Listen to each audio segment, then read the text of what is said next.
Hello, আসসালামু আলাইকুম guys. আপনারা সবাই কেমন আছেন? আশা করি সবাই ভালো।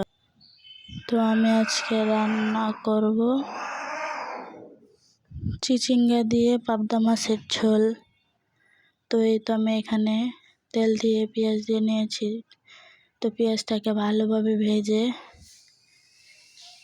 এখন আমি রসুন বাটা দিয়ে দিলাম।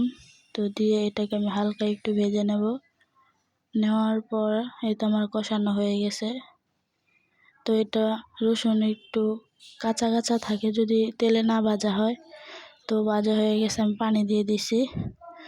তো হলুদ গুঁড়া, জিরা ফাঁকি, লবণ, মরিচ সব কিছু দিয়ে আমি ভালো করে কষিয়ে নেব।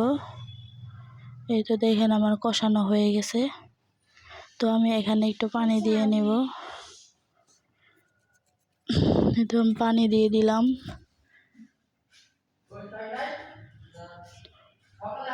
তো এই তো কষানো হয়ে গেছে। তো আমি চিচিঙ্গার আলুটা দিয়ে দিয়েছি।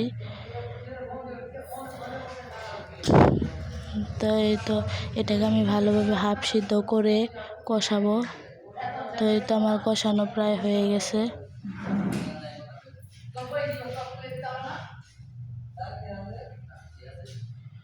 তো এই তো আমি ঝোলের পানি দিয়ে দিয়েছি। তো এই তো মাছ দিয়ে নিলাম। তো এই তো দেখেন আমার কষানো